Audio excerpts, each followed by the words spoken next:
The learning intention for this lesson is I will be able to subtract positive and negative integers.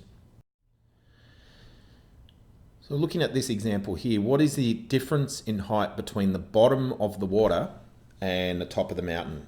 So we're wanting to find the difference in height from here, the bottom of the water, to the top of the mountain. And so we know I could draw a number line going vertically along here, and we could treat the sea level as 0, and we know that the bottom of the water is here. It's at minus 155 meters, so it's 155 meters below sea level, and the top of the mountain is 1,025 meters above sea level. So you could do this by addition. We could go starting from here. Well, we have to add 155 meters to get to 0. Then we need to add 1,025 meters to get to the top of the mountain. So really the difference in height is 1,025 meters, add 155 meters, and that would give us a total distance, a total difference in height of 1,180 meters. Now, another way that we could do this is when we find what's the difference in height between the bottom of the water and the top of the mountain.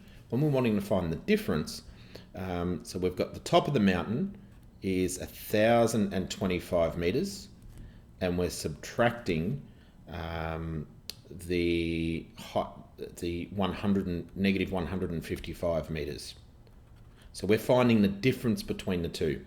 So we know that if our answer, which we got here, is 1,180, and we got that from adding them, well, we can see here when we subtract a negative, we can rewrite that. That's the same as 1,025 meters is the same as adding a positive 155 meters, which will give us our 1,180 meters. So to make it easier, when you subtract a negative, it is the same as adding a positive. So now looking at some examples that we've got here, we've got A, 2 subtract 5. So 2 subtract 5. You could do this on a number line if you need to. So if we've got 0 here, our starting point is 2, and we're subtracting 5. So if we're subtracting 5, we're going back 1, 2, 3, 4, and 5. So we end up here, which is at negative 1, negative 2, negative 3. So the answer would be negative 3. So 2 subtract 5 is equal to negative 3. With B, we've got negative 3, and we're subtracting 6. So that's on our number line. If we're at negative 3, and along here is 0. Now, if we're subtracting 6, so we're moving further to the left, so that's going 1, 2, 3, 4, 5, and 6. So that would take us to negative 9. That's what that would equal. Now, another way we could rewrite that, because really what we're doing, if we're doing negative 3 subtract 6, well, we're doing negative 3 subtract positive 6.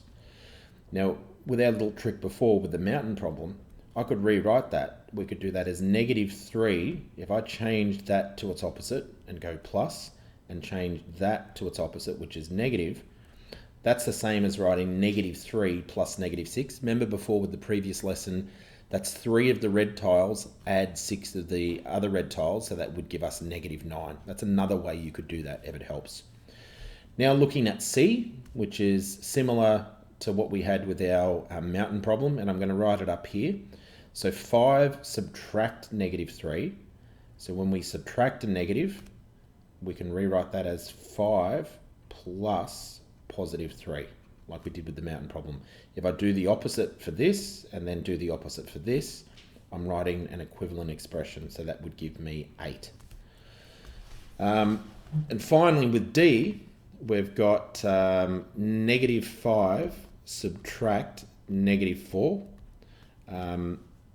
We could, you could do this, look at that as we have 5 of the red tiles, and then we're taking away 4 of those, so that would leave us with -1. So remember, picturing that 5 of the red tiles and then removing 4 of those red tiles, and it leaves us with -1. Or alternatively, you could go -5 take -4 is the same as -5 plus +4, which would equal 1. And showing that on the number line here, if you're at -5 and you're adding +4, you're moving to the right. 1, 2, 3, 4.